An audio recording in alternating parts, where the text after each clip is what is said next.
All right, welcome back to the Copywriters Podcast with your host, the world's greatest copywriting coach, David Garfinkel. David, how are you doing today? I'm good, Nathan. How are you? I am, life is ups and downs, but I'm happy to be back on the mic with you today, and I'm excited to dive into this week's episode. So take it away. Let me know what we got on the agenda for this week's Copywriters Podcast. Sure. So if you've been a copywriter or a media buyer or a business owner for a while, and I know that describes you, Nathan, you probably have realized there are things that happen in this business that people don't talk about a lot, at least publicly. I'm talking about stuff you kind of wish you knew about ahead of time so you wouldn't be so floored when it happens to you. Copywriting and direct marketing make up a great business. And I found most people most of the time are pretty decent, but not everybody all the time. And I know we generally like to be constructive and optimistic on this podcast, and we are. But I think it's also valuable to know how things can go upside down or sideways. You can't always avoid it, but you may be able to stop it once it starts happening or fix it before it gets worse, or at least deal with it better than you might have before you knew about what we're going to talk about today. Sometimes I think the best background for being a copywriter is having a previous life as a firefighter or an ER surgeon or a hostage negotiator. Because on those occasions when things start to go sideways or upside down, it's good to have crisis management skills in the real world. And it's also good to know copy is powerful. You're responsible for how you use what you hear on this podcast. Most of the time, common sense is all you need. But if you make extreme claims, and or if you're writing copy for offers in highly regulated industries like health, finance, and business opportunity, you may want to get a legal review after you write and before you start using your copy. My larger clients do this all the time. I wanted to put this show together because I thought about some of the things I wish I had known before I became a copywriter, a direct response business owner, and a coach. To be sure, there are lots of annoying, disrespectful, and sometimes sheerly incomprehensible things that do happen. I don't think it's a good idea to believe that you can just all wish them away by keeping a positive mindset. Because some days are just better than others. One of my favorite success writers, Robert Ringer, has a theory of sustenance, which says, keep a positive attitude through the expectation of a negative result. No, it's not a Zen koan. It is a lot of fancy words, though. And what does his elaborate theory mean? It basically means shit happens. Do not worry about this or let it throw you off balance. Sometimes you'll find that negative results are simply an inevitable part of the process of success, including great success. With practice and intention, you can learn to let go of the pain after a bit of time. And let's face it, sometimes it hurts, but you can learn to let go of the pain after a bit of time and hold on to the lesson because there's always a lesson. I call this cycle suffer, release, reset.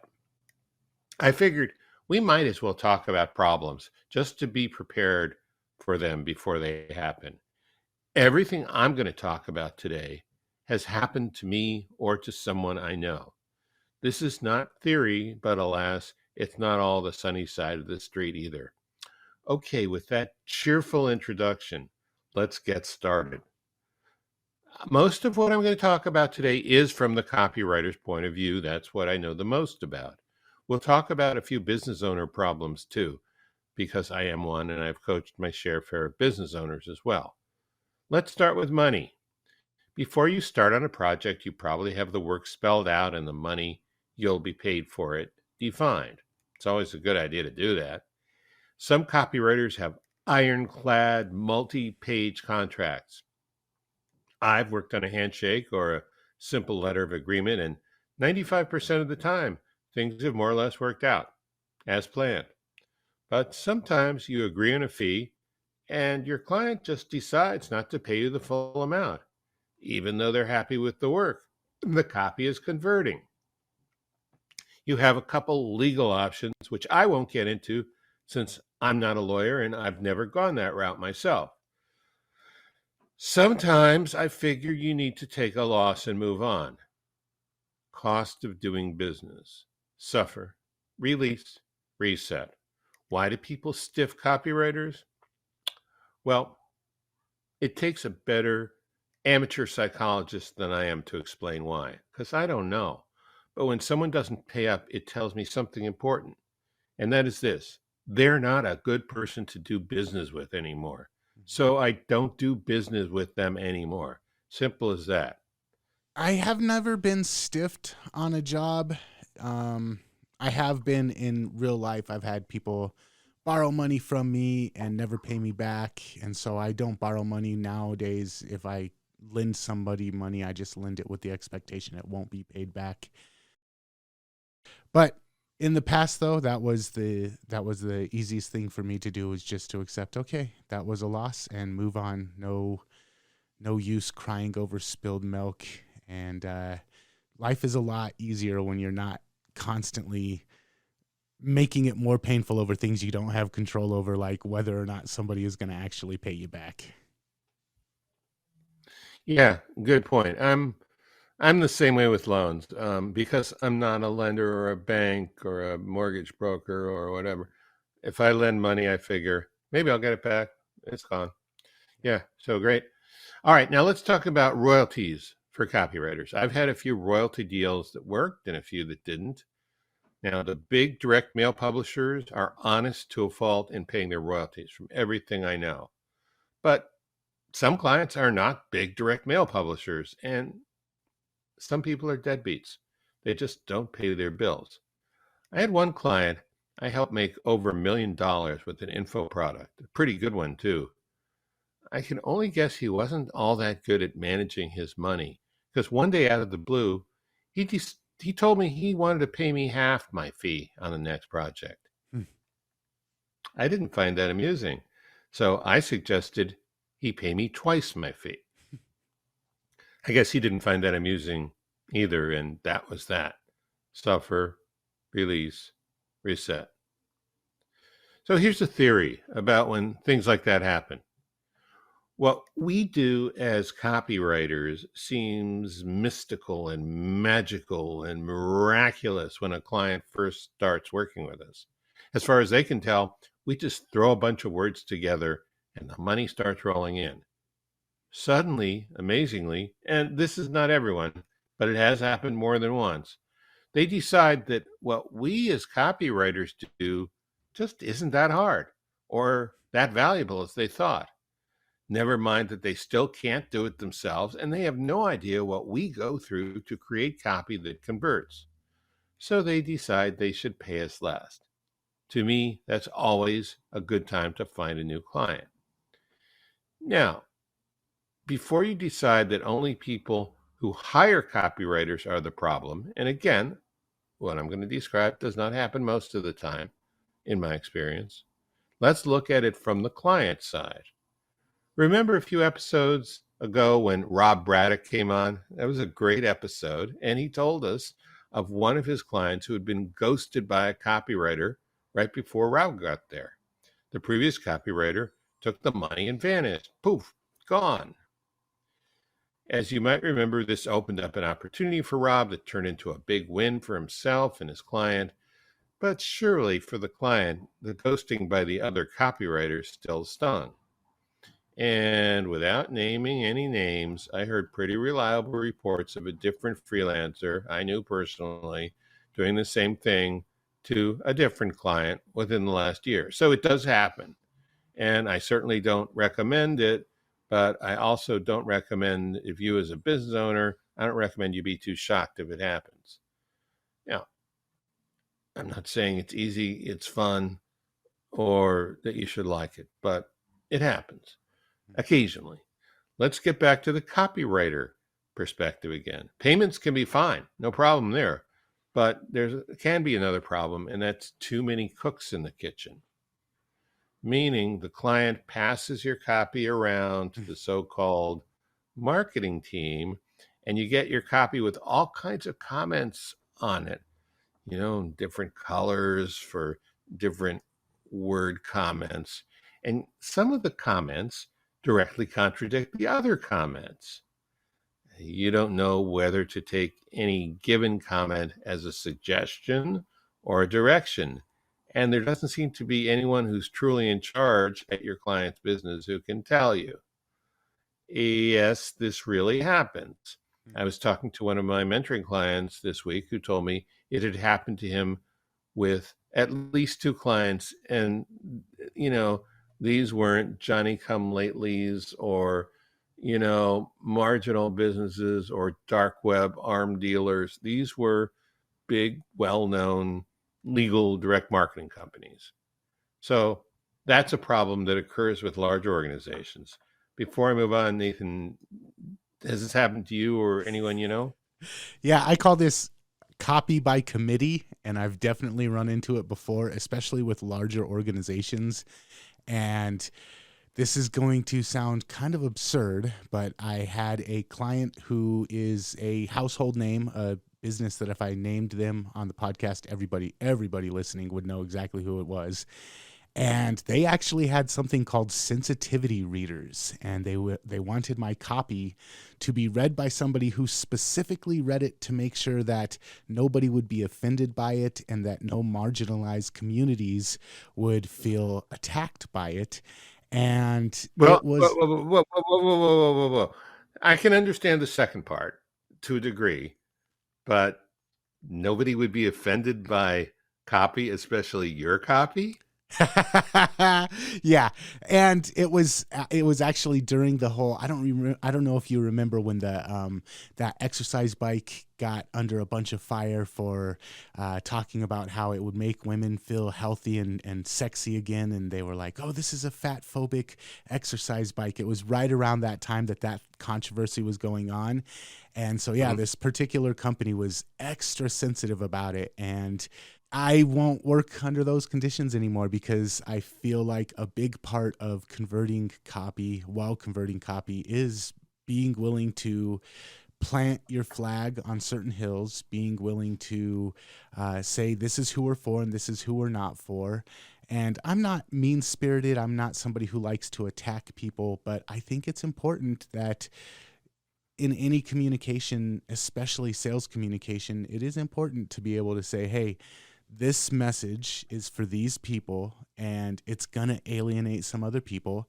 And when you run into copy by committee, you're going to have 15 people all with different points of view who don't understand sales and copy the way that you do. And so now my hard and fast rule for all of my clients is, look, I get the bottom. I will listen to your points of view. I'll listen to the business owner. I'll listen to other people on the marketing, but I get the final say. And if that's a problem, we just don't work together. Yeah. Unfortunately, sometimes you don't find that out until you're in the thick of it and you've already been given in advance and you have an obligation to finish, but it happens. So that's by committee, and it's happened to you. It's happened to me, and we try to avoid it. And, maybe some people love threading the needle, but, copywriters, but not me, not you. Okay. So let's just say there's a different but related problem with smaller clients, not the big groups, but smaller clients where you as the copywriter are dealing directly with the business owner and there's not a whole bunch of second guessers around a table. And I call this situation the client who secretly knows better than you. This is when a client hires a copywriter who goes out of their way to research and write a winning sales page. In a test, the page overperforms. However, the client is not satisfied. So they change the copy, and the page starts working.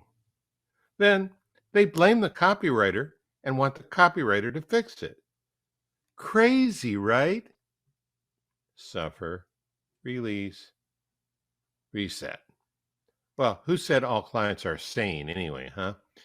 Okay, here is a problem both business owners and copywriters can suffer at the same time. And this really happened within the last year. Without getting into too much detail, to protect the guilty, the copywriter knows what kind of design will work for the sales page.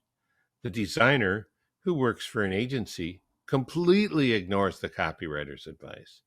The copywriter draws a picture, takes a picture of the picture, emails the picture, mocks up a page in Microsoft Pages, and the designer doesn't come close on a second try. So the client hires an outside art director who knows direct response design inside and out to work with the agency designer. It ends up taking 3 or 4 tries to get every change made. I know. Why didn't the client fire the designer and simply let the outside art director fix the page? I don't know. Why isn't the world a logical place? Hmm. But it's not. And stop shaking your head in disbelief. This could happen to you. I hope it never does, but you've been warned. Nathan, does that bring to mind anything? Now, you have a great design sense, even though you don't work as a designer. Yeah, I tend to get along really well with the design people because I understand design, and so I just say, hey, this is what I need, but I'm gonna trust, and we can communicate any issues. But I have seen it happen a lot, and I also know, and we've actually interviewed people on the podcast in the past that do design specifically for direct sales copy. And so it is a niche. It is something that exists. It is a specialty out there, designers who specifically work with copywriters. And so if you're a copywriter and you're running into or you're butting heads with the design people on your client's team, it's something to consider, looking for a designer who does specifically work with copywriters. Yeah. Okay, good. So let's get back to the business owner side. And if you're a copywriter, you can breathe easy because what comes next is not copywriters behaving badly. In this case, it's media buyers. Look, I know a lot of media buyers. I know a lot of them are good people, and many of them are really good at their jobs. Every now and then, you find one who simply doesn't know what they're doing, and they're not willing to admit it, and they're not willing to do the research to make a project work. They talk a good game, but because they don't know your niche and they refuse to learn enough about it, they end up wasting money. I was talking to a client the other day who had a media buyer that ended up wasting tens of thousands of dollars before my client realized what was happening and put a stop to it. Now, you might think that's awful irresponsible, or, keeping your eye off the ball to lose $10,000 before you realize it. And you would think that would never happen. But that means you have never really been inside of a business that is booming and scaling like crazy. Too many plates spinning all at once, tens of thousands of dollars a week coming in, multiple sources of leads, credit card companies keeping the processors going, affiliates. It can happen. So watch out. And here's another thing that can happen to business owners that you won't learn at business school or at most of these nice direct marketing seminars or in books. It's like this. The business starts to take off. Pretty soon you're taking in 5 figures a day. Yeah, it really can happen. It really does happen. Your promo is everything you dreamed of. And then comes the nightmare of all nightmares, the credit card processor. Even though you've got a perfectly legitimate business, a low refund rate, a lot of happy customers, and very few customer complaints, well, that doesn't matter. There's basically a limit, a ceiling that makes most credit card processors, who are at the end of the day basically banks, nervous. Most of them will not tell you what the limit is ahead of time. When they do tell you, it's either by shutting off your account or by putting your money, quote, in reserve, unquote, for a few months, or both. Now, doing this protects the credit card processor, but it can bring your business to a screeching halt because you're going to need that cash flow now to keep buying ads to keep the business going. Yes, that really happens. On 2 points. Number one, as far as conflicts with media buying goes, I've pretty much for all of my clients just taken over running the media buying now. So I write copy and I buy media and I work on retainer. So it's ongoing monthly payments, and my life is a lot easier as a copywriter that way. I've run into issues in the past where I was like, dude, I know this is great copy. Why is it not converting?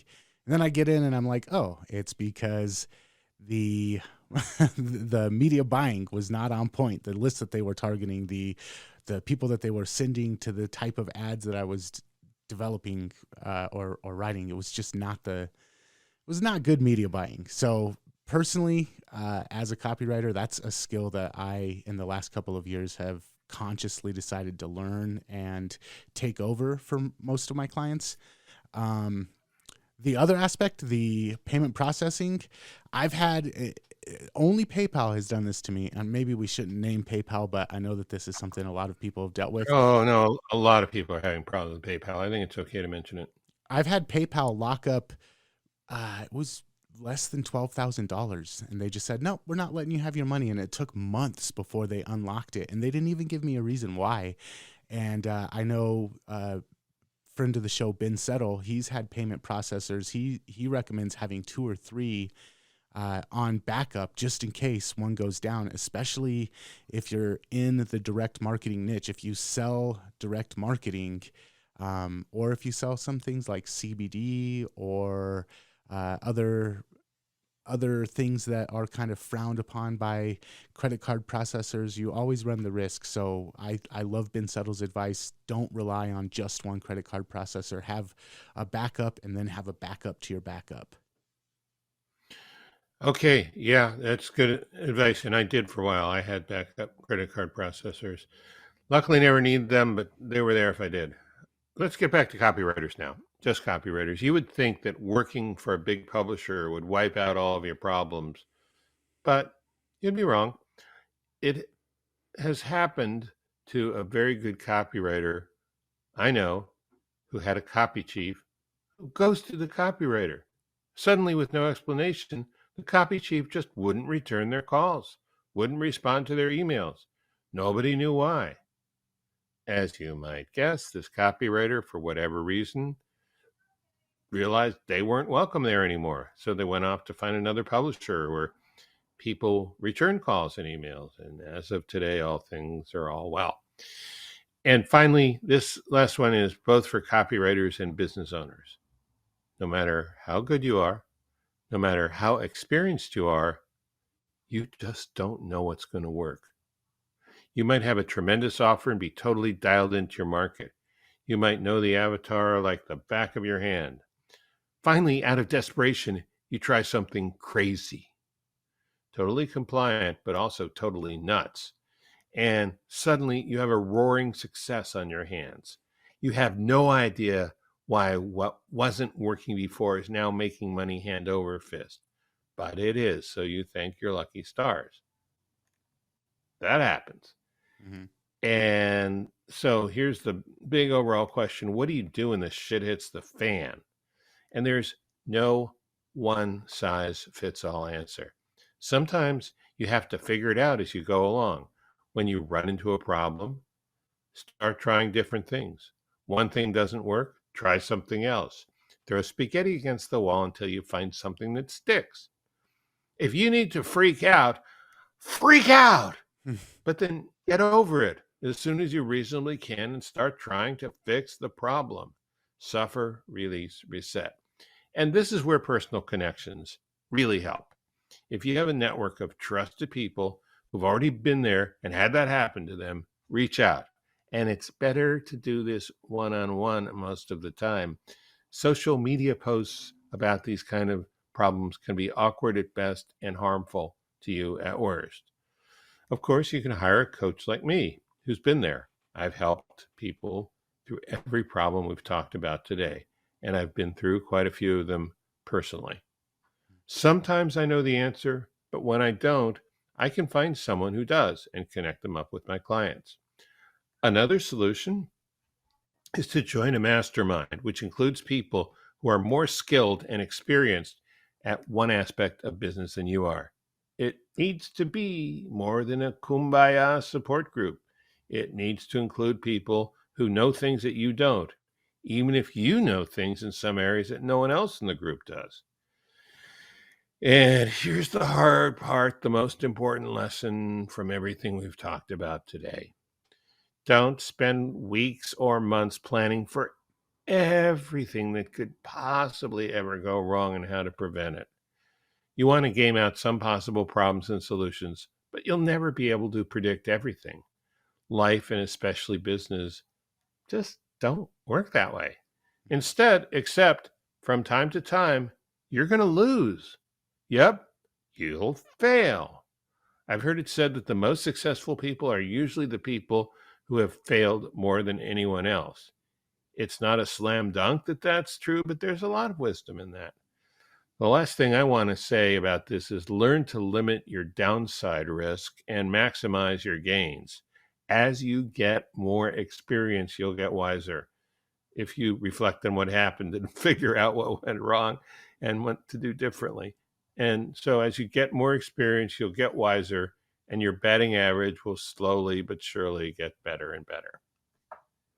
So all solid advice. I do want to ask, though, you mentioned coaching, and I know that my career has benefited greatly from having you as a mentor. If people want to reach out to you about coaching and copy consulting, critiquing, and coaching, is there a preferable way that you, right now, your Facebook is kind of on lockdown, so how's the best way for people to get a hold of you? Yeah. There's a website, Garfinkel Coaching, Garfinkel, coaching.com. And there are descriptions of the different services I offer and very simple, easy to use application forms. That's the best way. All right, awesome. I will make sure that Garfinkel Coaching is the ad roll that we insert in this week's episode as well. And did you have anything else before we're out of here, David? No, I don't want anyone to leave this feeling depressed and hopeless, because it doesn't matter whether you're in copywriting or zoology or culinary arts or you're a sanitation engineer. It doesn't matter what kind of job you have, there's going to be problems. Mm-hmm. I just think that, there's a lot of people out there who talk a good game, but they've never really been around the block. It really is their first rodeo. And there's a lot of people who know about this stuff, but are afraid to talk about it in public. And I have been around the block, and I'm not afraid to talk about it in public. And, I deal with a lot of people who are younger than me and who haven't had these experiences. And I thought just to give them a little overview of that 5% that's not going to go as well as the rest of it is a public service, really. Yeah, I'm sure they'll appreciate it. And sometimes a little bit of hard truth is exactly what we need, especially in an industry like this one. So I appreciate it. I'm sure the listeners do as well. Garfinkel Coaching is the best place to reach out for you to get a hold of you, David. And if you're enjoying this podcast, copywriterspodcast.com is the best place to find more episodes. And until next time, we will catch you later, man. Yep. Thanks. Catch you later.